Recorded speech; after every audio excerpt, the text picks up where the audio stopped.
my job today is pretty easy.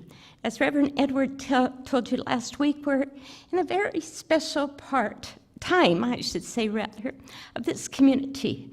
For the first time, we, the congregation, the members, get to vote for their new minister. And I think the process is what's important.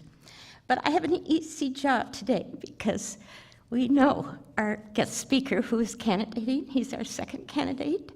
And so we pretty much know him. Now, I'm trying to find something out about him. So as usual, when I introduce someone, I always like to ask him, give me something that no one else knows about you here. But he's not giving me too much. He's giving me little bits and pieces. But what he told me is he was raised on a farm, and on Saturday morning he'd go over to his grandfather's sawmill, and he would carry slabs and timbers. So I imagine he's been a hard worker all his life. So please help me welcome Reverend Dr. Keith Cox.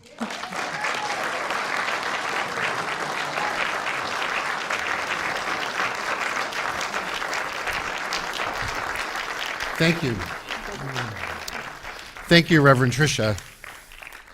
The part she left out there was when I shared that information, I said, I'm not going to give you lots of secrets about me. I said, the part she left out was I was forced to go to my grandfather's sawmill. I was forced to go. So it was a whole different experience. It was not a volunteer experience. And to this day, I still have issues when people want to talk to me about trees. So it's just true. It's just true. So I'm happy to be back with you this Sunday morning. I'm just let it go with that. I'm happy to be back with you and be with you here today on Mother's Day 2016. So if you're in the room and you're a mother, please stand up. And stay standing. Let's give you a round of applause. No, I didn't say sit. Stay standing. And if you're in the room and you have a mother or was given birth by a mother, please stand up. So that should be everyone. Some of you don't. Some of you were given birth in a different way. Good, we'll get to talk about that later. So happy Mother's Day to everyone.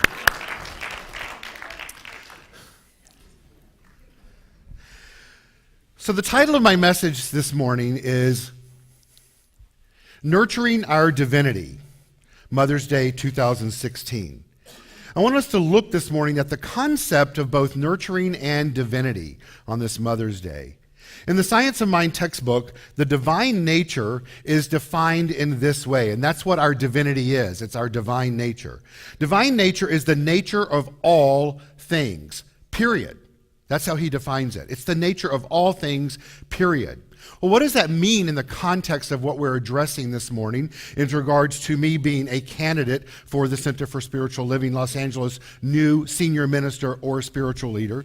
And for all of us in life in general, I believe it means this, that things are forever changing and always in a state of renewal. Well, how true is that for each of us and us collectively as a congregation? Are we living consciously in a state of our awareness that things are forever changing and always in a state of renewal? Well, what is renewal? Well, I believe that renewal expresses itself by means of what we are thinking and believing and what we are experiencing in life. Now, the metaphysical meaning of motherhood, which was in our weekly newsletter, for those of you that got it and read it, is this: the brooding, nourishing element of divine mind or God in which spiritual ideas are brought to fruition. That spiritual ideas are brought to fruition. So I ask you this morning to get in touch with what's brooding within you by means of divine mind, and what spiritual idea is longing to be brought to fruition. And what are you doing with that information? What are you doing with that information? And are you willing to give birth to it? One thing that we know about mothers is that other than the three people from this morning, I thought this was a pretty much 100% thing, that at some point they gave birth. And what I want us to look at this morning is not necessarily the physical concept of birth in the concept of a mother giving birth, but the birthing of an idea. Now, I'd like to invite us today to both collectively as a congregation and individually take a look at what is being birthed by means of us over this 9-month period whereby the Centers of Spiritual Living is going from what was your spiritual leader to your new spiritual leader. The truth is, if this falls into place by June, which is probably when it's going to do, this will wrap up once the vote is all taken, it'll pretty much have been an 8 to 9 month process. So I'll say that together. So a new idea is being given birth to. The question is, what is being given birth to? And what are you looking for by means of that spiritual leader? Yesterday in our workshop, that was discussed as to what this collective community is looking for in the next expression of the divine idea known as the Center for Spiritual Living Los Angeles.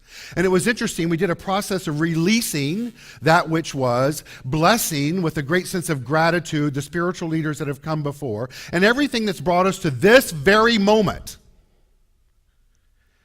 So to this moment, we can get clear on what it is that we desire to express in our lives so that we may have that as an experience. In other words, be birthing a new idea for us collectively as a congregation, while also knowing that we must do that individually in our own lives so that we create a vibrational frequency in our lives that communes together, that then gives birth to that idea that we've defined for ourselves as the outcome. Stuff that was talked about yesterday was a savior. Things that were talked about, which I'm not going to be, by the way, a savior. As I said yesterday, I have no interest in being nailed to a cross in that manner. And I went on to say that what we also are looking for here is collaborative leadership, that there's a committed community here that has a high level of participation, whereby we ultimately come together and shift the trajectory of this community so that it has sustainability, it has a high functioning energetic field here, and it's fun to be a part of while we're spiritually growing. Now, I don't know about you guys, but that's what sounds like fun to me. That sounds interesting as a community for growth and expansion while honoring that which was. But it's time to let go of that and be open to a new idea. Well, for me, I think the way for us to look at that is to understand that the only way that can happen is by tuning into that which brought me to this teaching from the very beginning. I can remember it like it was yesterday, sitting in the Atlanta Church of Religious Science in November 1982 and hearing Dr. Kennedy Schultz says, if you change your thinking, you change your life. If you change your thinking, you change your life. Now, I think there's one more piece that we need to add to that in regards not only to the concept of what lies ahead for the Center for Spiritual Living Los Angeles, but what lies ahead for each one of us individually should we have desires that we would like to birth into expression. And it's this. We have to not only change our thinking, but then change our actions so that they're in alignment with that thinking, and our life ultimately will be changed. Now, one thing that I think is important for us to do, no matter whether we're talking about a spiritual community here or personal objectives that we have in our life that we would like to experience and or accomplish using whatever terminology we want, is know that we need to start with the end in mind.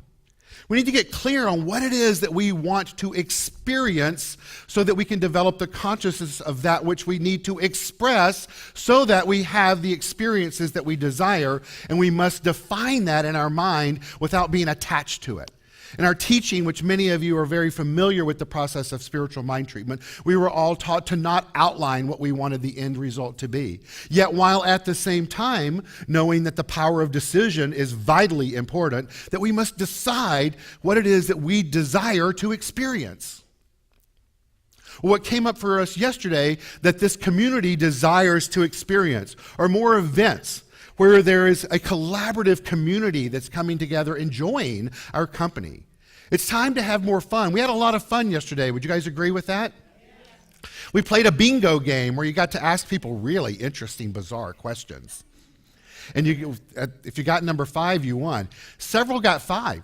The group wanted to go on to 10, and ultimately they wanted to go on to 15. Really, they wanted to go to 20. And what that speaks to more than anything about this community is there's a deep, deep, deep longing for community. That you guys want to come together more frequently than the 90 minutes that you do here and grow together and build something together. And all of that is possible. The other things that came up from yesterday was that it's time to start doing some fundraisers here. And I think it's important when that happens to make sure it's not F-U-N-D raiser, but F-U-N space D space raisers. In other words, we need to have some fun while we're fundraising. Are you guys up for that? That's important, and yet it can only happen if you're willing to change your thinking and change your actions so that you change your life. The conversation was held yesterday around having a balanced budget. It was about doing some learning through a technological way. And the last thing that we talked about was doing interfaith and community service activities. That what that all is that is using the power of our mind to decide that which we desire to experience without being emotionally attached to the outcome. Now that's a big charge. That's a big charge whether you're talking about a community or you're talking about your own personal life. However, it is obtainable. It's obtainable by taking control, and when I say control, I use that as an example of really tending to our minds. As conscious metaphysicians, we learn more and more and more as we tend to our minds more and more and more that which we need to do more and more and more is tend to our mind more and more and more. Why is that? Because in that process of tending to our mind, including our heart and our soul and our beliefs as well, our consciousness is being raised. And as our consciousness is being raised to a higher vibrational frequency than it ever was before, if that's the pathway we're choosing to be on, then therefore our experiences in life change, reflective of that vibrational frequency. It brings to us experiences that are reflective of us moving from 100 to 200 to 300 to 400 to 500. And in so doing, it shows up, and sometimes it doesn't feel right. And so we get to stop and ask ourselves, do I feel worthy of this good that is showing up right now? Do I feel as if this is in alignment with that which I have decided that I want to experience right now? Am I giving birth to an idea that is in alignment with the consciousness that I've declared for myself, whether that's individually or collectively? It's important to start with the end in mind and then do the work, while all the time asking ourselves, how do we want our life to look? How do we want it to look and to feel and show up? And that's once again individually for us personally. It's us in a familial state, and it's this congregation as well. It's important for us to know that at all times we are at a crossroads. You're at one right now. You're at one at this very moment. Whether you're going to be present in your mind and listen to what's being conveyed to you, or you're going to ask yourself, is what being conveyed to me right now is in alignment with what I think and believe? Or is this guy standing up there full of it, right? And the truth is, it matters not what your belief is.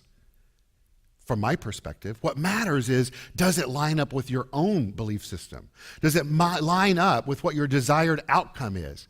Does it line up with what you have looked at or defined as what you want the outcome to be by looking at beginning with the end in mind?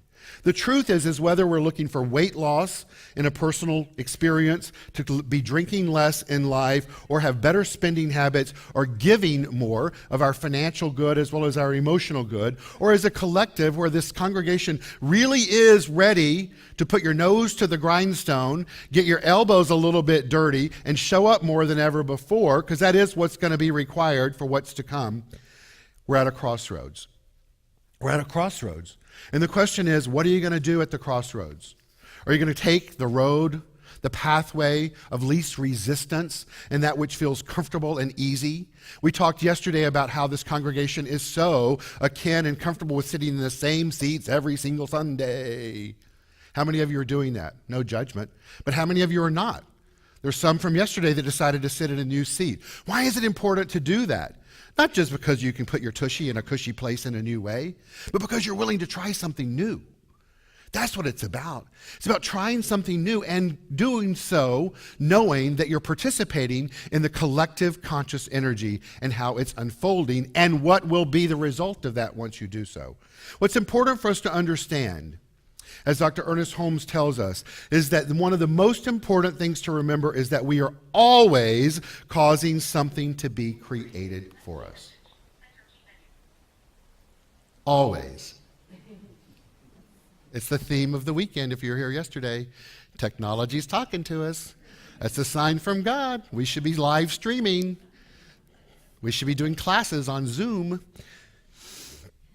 But it's important to know, as Ernest tells us, that one of the most important things to remember as we're consciously participating in life and when we're not consciously participating in life is that we're always causing something to be created for us.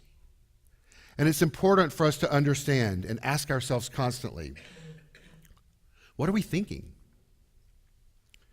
What do we believe? What is it that we have faith in or faith of? And are we living life from a state of mental ambivalence?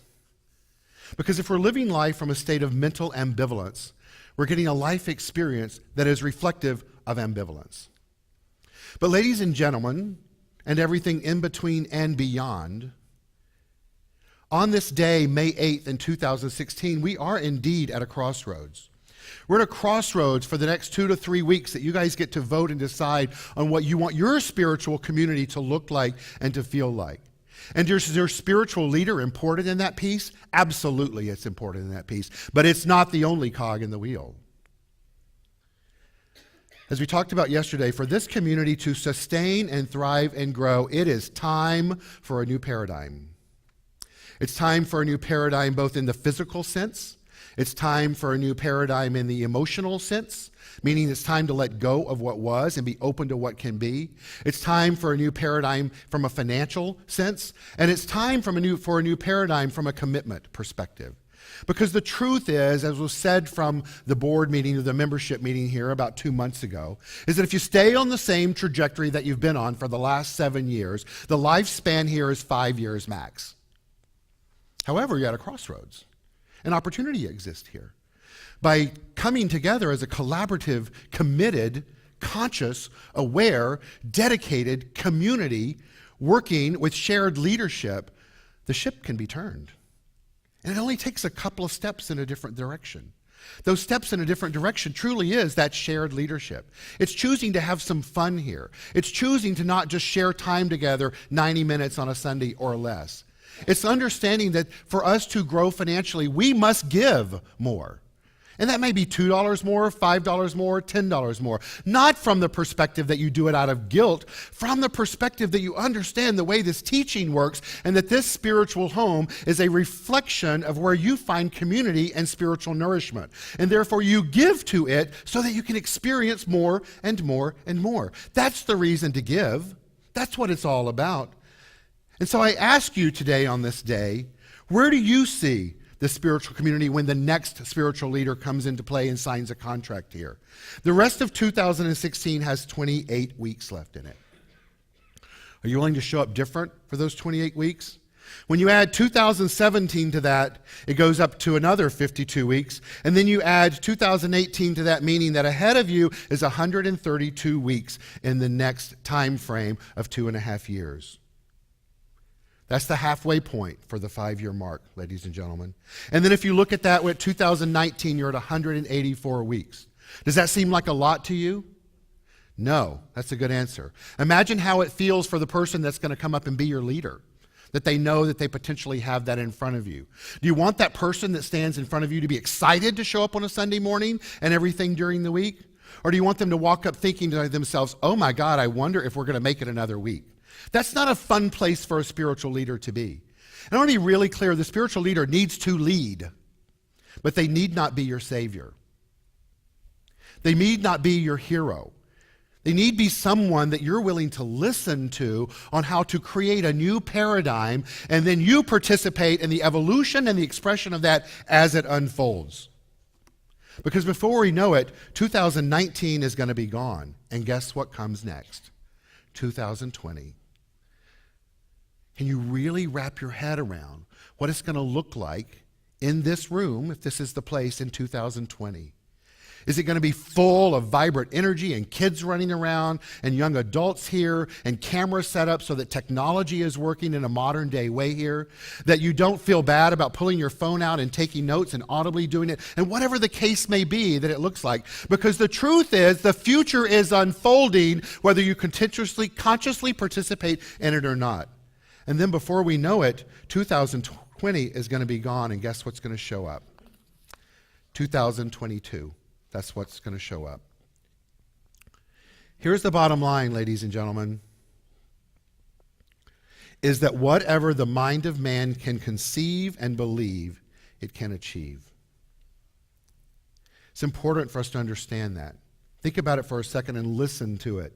This great quote by Nathaniel Hill, and it's this: whatever the mind of man can conceive, and that's man in all of its expressions, not man from a gender perspective. It's whatever the mind of man can conceive and believe, it can achieve. Take a moment, and in your mind's eye, whether you want to close your eyes or not, visualize what it is that you can conceive in regards to this spiritual community for the next 52 weeks. And then for the next year, and the year after that. Ask yourself what it is that you truly believe about what is possible.